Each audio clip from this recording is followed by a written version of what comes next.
초등학교에 다니는 아이가 엄마에게 이렇게 물었습니다. 엄마는 흰머리가 왜 이렇게 많아? 다 너 때문에 그래, 이 녀석아. 내가 공부를 잘하니, 엄마 말을 잘 듣니, 엄마가 속상해서 슬퍼지게 되면 얼굴에 주름이 쭈글쭈글해지고 머리카락이 하나씩 하나씩 흰색으로 변하는 거야. 그러니까 엄마 말 잘 듣고 공부 잘해, 알았지? 그러자 아이가 울먹이며 슬픈 목소리로 말했습니다. 엄마, 외할머니가 너무 불쌍해. 아직 안 웃으시는 분은 잠이 좀 덜 깨신 겁니다. 저희 아이에게서도 비슷한 경험을 했는데요. 제 아내가 가훈이 어렸을 때 콧등이 너무 주저앉은 것 같아서 손가락으로 자꾸 세워주었습니다. 그런데 자꾸 귀찮아하는 아이에게 이래야 콧등이 예쁘게 세워지는 거야. 너 예뻐지라고 이렇게 하는 거야 라고 말했더니 가훈이가 한마디 했습니다. 엄마, 그런데 왜 외할머니는 엄마 콧등을 안 만져줬어? 여러분, 그렇다고 제 아내 콧등만 쳐다보고 다니시면 안 됩니다. 제가 보기에는 제 아내의 콧등 세상에서 제일 아름다운 곡선을 가지고 있습니다. 우스개 얘기지만 자식은 참으로 부모가 이렇게 말하는 의도가 무엇인지 잘 못 알아듣습니다. 그리고 어쩌다 알아듣는 것 같다가도 이내 곧 아주 삐딱선을 탑니다. 그렇죠. 어렸을 때는 그래도 귀엽기라도 한데 커서는 부모의 속이 새까맣게 타들어갑니다. 어제 박 목사님 말씀 중에 이런 말이 참 많이 마음에 와닿습니다. 자식이 부모의 마음을 모릅니다. 양이 목자의 마음을 모릅니다. 우리가 하나님의 자식이지만 참 하나님의 마음을 잘 모릅니다. 아니, 잘 못 알아듣습니다. 그래서 하나님은 또 말씀하시고 또 반복하시고 이스라엘 백성을 광야까지 데리고 오시기까지 내가 이 백성을 어떻게 인도하고 그 여정에서 어떻게 지키고 보호하셨는지, 얼마나 그들을 특별하게 사랑하셨는지 온갖 이적과 신비로 말씀하셨음에도 이 백성이 못 알아듣고 금송아지를 만들었습니다. 그럼에도 하나님은 모세의 기도를 들으시고 그 마음을 돌이키셨고 그들과 이미 맺은 언약을 다시 상기시키고 계십니다. 그러면서 그의 마음을 쓸어내리고 계신 것 같습니다. 그런데 부모는 자식이 부모의 자리에 서게 되는 날, 양이 목자의 자리에 서게 되는 날, 그때 엄마의 마음이 그랬구나. 그때 목자의 마음이 그때 참으로 힘들었겠구나. 그렇게 깨닫게 될 그날을 기대하면서 오랜 인내의 시간을 보냅니다. 그러하듯이 하나님은 그것과는 비교할 수 없는 사랑과 긍휼하심으로 자기 백성을 깊은 상처로 품고 계십니다. 하나님이 자신의 그러한 마음을 오늘 우리가 읽은 14절 말씀에 뭐라고 말씀하시냐면, 나 주는 질투라는 이름을 가진 질투하는 하나님이라고 표현하고 계시는 겁니다. 너희와 나 사이에 그 무엇도 끼어들어서는 안 된다고 말씀하시는 겁니다. 그래서 하나님은 금송아지 우상을 만들어 절하며 하나님을 거부한 이스라엘 백성과 다시 언약을 맺으시면서 오늘 말씀에 크게 두 가지를 말씀하십니다. 첫째는 그들이 결코 하지 말아야 할 것들에 대한 경고로서 하나님이 주시겠다고 약속한 가나안 땅에 들어가거든 하나님과 언약을 맺은 너희들이 하나님의 백성으로서 절대로 가서는 안 되는 길에 대해서 말씀해 주십니다. 그 핵심은 바로 가나안 족속과 어떠한 언약도 맺지 말라는 명령입니다. 그 길은 곧 하나님과의 언약을 파기하는 일이기 때문입니다. 결국 그것이 그들의 삶을 무너뜨릴 것이기 때문입니다. 그것이 하나님을 떠나 금송아지 우상을 만들었듯이 또다시 그들과 하나님 사이를 갈라놓는 죄악의 길로 들어서게 할 것을 하나님은 아셨습니다. 가나안 족속과 언약을 맺음으로 하나님과 이스라엘 백성 사이를 가로막고 선 우상들이 결국 그들에게 치명적인 고통과 멸망을 가져올 것을 하나님은 내다 보시면서 자기 백성을 사랑하는 마음으로 권면하십니다. 그런데 여러분, 하나님을 모르는, 아니 하나님을 대적하는 자들과 언약을 맺고 그들이 섬기는 신을 나도 섬기겠다고 하는 것이 그런 치명적인 죽음을 가져올 것을 알았다면 그 길을 가겠습니까? 누가 봐도 그 길이 멸망의 길이요 고통과 슬픔과 절망을 낳는 길인 줄 안다면 누가 그 길을 가겠습니까? 그러나 이스라엘이 이러한 엄연한 하나님의 경고하심에도 결국 가나안 땅에 정착한 지 얼마 지나지 않아 그들은 가나안 족속과 언약을 맺으며 그들의 우상을 거부감 없이 섬깁니다. 그 우상이 가르치는 삶의 가치를 그들의 삶의 터전 깊숙이 받아들였습니다. 왜 이런 일이 벌어졌나요? 대수롭지 않게 생각했기 때문입니다. 이쯤이야 뭐가 문제가 될까? 하나님, 이게 우상이라고 하지만 그거 별거 아닙니다. 교묘하게 그들의 삶에 스며들고 조종하고 있는 사단의 괴계를 알아차리지 못했습니다. 애초부터 단호하게 모든 우상을 제하라고 하신 이유가 있었는데 이스라엘 백성은 착각했습니다. 힘 한 번 못 쓰고 있는 그 우상을 섬기는 가나안 족속들이 추풍낙엽처럼 정복되고 그런 그들에게 아무런 도움이 되지 못하는 것처럼 보이는 우상들은 보잘것없는 것이라 생각했는지 모르겠습니다. 그때 쉽게 말해 승승장구할 때, 잘 나갈 때 이스라엘은 절대 잊지 말아야 할 것이 있었습니다. 이방 족속을 쫓아낸 것은 그들의 잘남이 아니요, 그들의 능력이 아니요, 그들의 영광이 아니라 나 하나님의 전적인 은혜요 권능임을 잊지 말아야 했습니다. 또 한편으로는 하나님과 그 백성 사이를 이간질시키는 우상이 그렇게 혐오스럽지 않았다는 것입니다. 그것은 언제나 매력적입니다. 그리고 달콤합니다. 당장 그 우상은 이스라엘 백성을 불편하게 만들지 않았습니다. 하나님도 우리가 풍요롭고 행복하게 잘 되기를 바라시는 것 아닌가? 여기 가나안 족속들이 섬기는 것들이 우상이라고 하나 결국 그것들이 이 땅에 풍요한 소산을 가져다 주고 우리에게 평안과 안전을 바라는 소망에 표현하는 것뿐 아니겠는가? 그 이상 무엇이겠는가? 좋은 게 좋은 거지 라는 마음에 가나안 족속과 그들이 섬기는 우상과 더불어 살아가는 것이 그 땅을 유지하고 공존하는 더욱 현명한 길이라는 생각으로 발전했습니다. 그리고 그들과 타협하기 시작했습니다. 여러분, 하나님과의 관계의 뚝은 그렇게 아주 사소한 양보와 타협으로부터 시작됩니다. 그렇게 무너져 내리는 것이죠. 대수롭지 않다고 여기는 작은 죄로부터 무너지기 시작합니다. 이게 무슨 큰 잘못이야. 다들 그러고 사는데 뭐 이까짓 것 가지고 그렇게 바들바들 떨어야 돼. 이렇게 시작된 죄의 세력은 별것 아닌 것처럼 여기고 시작했다가 마침내 우리의 영혼을 갉아먹고 우리의 가정을 파탄시키고 사람을 죽음으로 몰아가는 것입니다. 이것이 무서운 죄의 힘입니다. 여러분, 경마에 막권을 판매하는 분이 한 목사님에게 이런 말을 하더랍니다. 저도 이 목사님하고 식사를 같이 하면서 이 얘기를 직접 듣지는 않았는데 이 목사님이 어느 글에 이런 글을 써놨어요. 이분을 찾아온 그분이 목사님, 해서는 안 될 말이지만 정말 미운 사람이 있으면 경마에 한 번만 데리고 가세요. 인생 끝납니다. 한 번만 가도 인생을 망가뜨릴 수 있습니다. 처음부터 죄악의 길에 들어서기를 원하는 사람은 아무도 없습니다.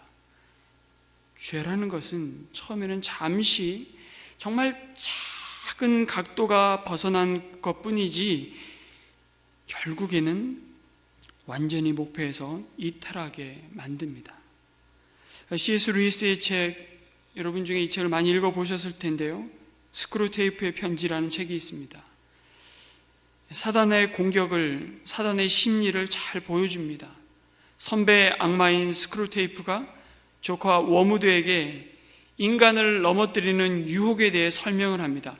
특별히 여러 가지 계략이 나오지만 특별히 한 가지 계략을 또 이렇게 제시하는데요, 인간에게 큰 죄를 짓게 하지 말라. 사소한 죄를 반복해서 짓게 해라. 너 기억해라. 너의 가장 중요한 임무는 사람이 하나님과 분리되도록 만드는 거란다. 죄들이 얼마만큼 사소한 것인지는 중요하지 않다. 아무리 사소한 죄들이라도 그것들이 자꾸 쌓이면 사람은 빛으로부터 멀어지게 되고 공허함 속으로 들어가게 되어 있단다. 사람들을 지옥으로 보내기에 가장 좋은 방법이 무엇인지 아느냐? 서서히 죄를 짓게 만드는 거란다. 사탄의 계략은 우리를 한 번에 무너뜨리는 것이 아닙니다.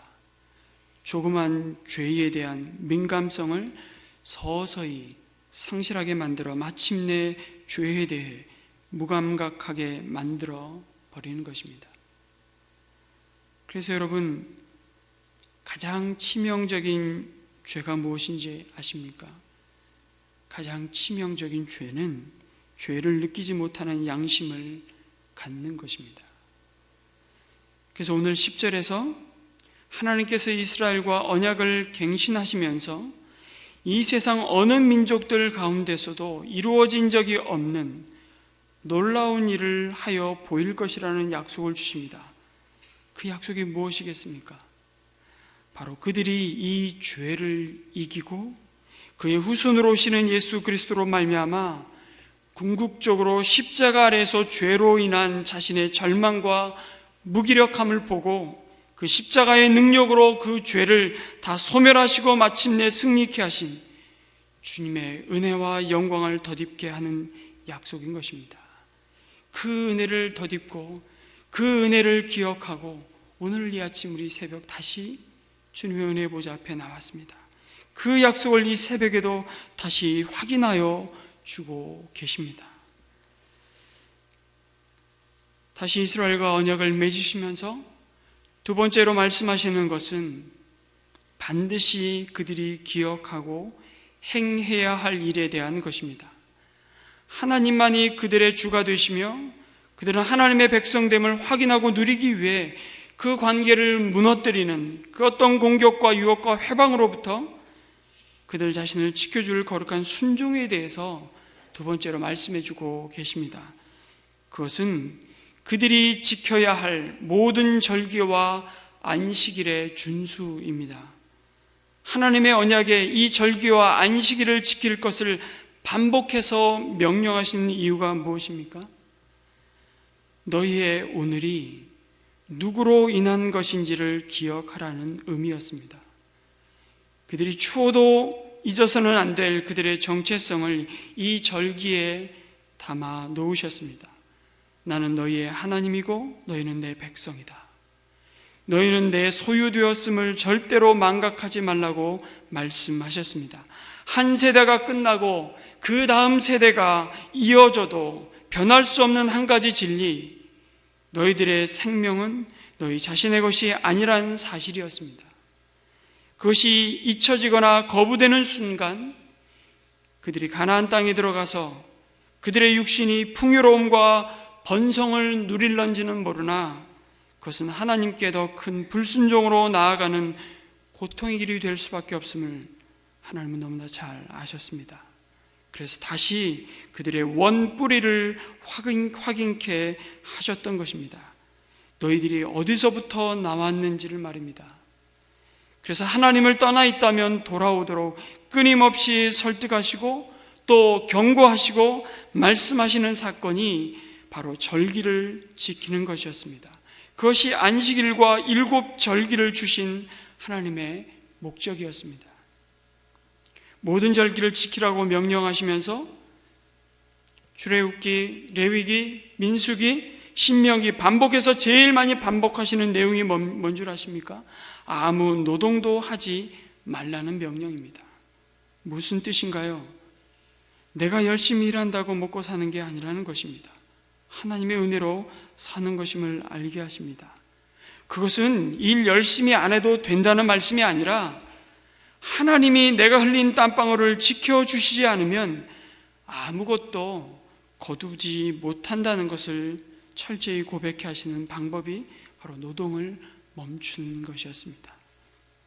이를 멈춤으로 우리로 하여금 하나님을 바라보게 하십니다. 하나님과의 관계를 세우는 것이 가장 복된 이름을 알게 하십니다.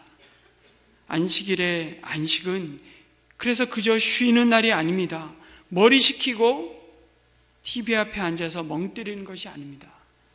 그 안식은 너를 창조한 나 하나님이 너를 책임지겠다고 약속하시고 내 삶의 진정한 공급자 되심을 믿는 온전한 신뢰에서 오는 복이기에 그 하나님을 예배하고 그 하나님을 기뻐하고 즐거워하는 것입니다. 그리고 이제 우리가 이 은혜를 예수 그리스도의 십자가의 죽으심을 통한 구속의 은혜와 부활의 소망 가운데 매 주일마다 누리고 확인하는 것입니다. 그런데 여러분, 그들은 일을 멈추고 그들이 하루 종일 그리고 절기가 진행되는 일주일 내내 눈만 깜빡깜빡하며 숨만 쉬는 게 아니고 진짜 생명의 일로 나아가는 것입니다. 그것이 뭡니까? 하나님과 사랑에 빠지는 겁니다. 그리고 내 이웃을 사랑하는 행위로 나아가는 것이죠. 그 절기들은 그들이 하나님을 사랑하는 것보다 더 의미 있는 일은 없다는 것을 경험하는 시간들이었습니다. 스티븐 맥베이라는 목사님의 간증을 잊을 수가 없습니다. 이분이 이런 간증을 합니다. 나는 초등학교 때 구슬치기에 미쳤습니다. 아침부터 저녁까지 구슬치기를 해도 질리지가 않는 것입니다. 점심을 걸러도 지치지가 않는 겁니다. 이해할 수 없는 것은 어른들은 왜 이렇게 재미있는 구슬치기를 안 하는가를 이해할 수 없는 겁니다. 자기는 이 다음에 할아버지가 될 때까지 구슬치기를 하며 살아야겠다고 결정을 했습니다. 구슬치기는 그의 기쁨이고 그의 의미고 그의 보람이고 그의 목표고 그의 가치였습니다. 구슬치기에 푹 빠져 있었습니다. 근데 그 아이가 청소년이 됐는데 친구가 구슬치기보다 농구가 재밌어, 농구해. 그래서 농구를 시작했습니다. 농구가 얼마나 재미있던지, 자기가 언제 구슬치기를 했는지, 왜 그 힘든 일을 그 조그만 구슬을 가지고 했는지 알 수가 없더랍니다. 그래서 매 금요일마다 농구에 빠지는 것입니다. 농구가 얼마나 재미있는지, 농구는 나의 친구고 똑같은 노래를 부른 거죠. 농구는 나의 보배고, 농구는 나의 목표고, 농구는 나의 가치고 나의 의미가 되었습니다. 그렇게 수년 동안 흠뻑 빠져있던 구슬치기가 하나도 생각이 안 나는 것입니다. 구슬치기에서 나오는 방법은 농구에 빠지는 것입니다. 농구에 미쳐서 매 금요일마다 농구를 하는데 한 번은 교회에서 16살 때 여자아이를 하나를 만납니다. 그래서 그 여자아이에게 말을 건네죠. 너 금요일날 시간 있니? 의외의 답변, 기대하지 않은 답변, 있어. 그래서 둘이 가서 맛있는 거 사 먹고 데이트가 시작되었습니다. 그 다음날 친구들이 옵니다. 야, 어제 우리 농구하는 거 잊었어? 어디 갔었어? 나 이제 농구하러 못 가. 여러분, 이 목사님이 농구에서 빠져나오는 것은 결심이 아닙니다. 내가 결심하리라. 내가 다시는 농구 안 하고 공부해야 돼. 그게 아니고 여자에 빠지는 것이었습니다. 그 여자에게 깊이 빠져가지고 이 목사님이 19살 때 결혼을 했습니다. 그래서 19살 때 아들을 낳았습니다. 지금 말씀드린 것이 무엇입니까? 저와 여러분이 죄를 안 지을 수 있는 능력이 없어요. 죄가 유혹할 때 그것을 이겨낼 수 있는 유일한 방법은 예수님과 깊이 사랑에 빠지는 겁니다. 예수님과의 사랑에 빠지는 거예요. 여러분이 가슴이 지금 식었다면 언제라도 죄 지을 토양이 되어 있는 것입니다. 이 가슴이 예수님을 향한 사랑으로 끓고 있다면 여러분 함부로 마귀의 유혹에 휘둘리지 않을 수 있습니다. 하나님과 사랑에 빠지시기 바랍니다.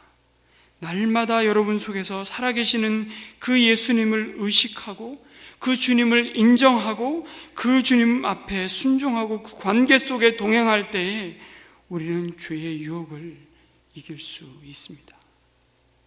그건 우리의 결심이 아니에요. 이것이 오늘 우리가 지켜야 할 절기의 의미입니다.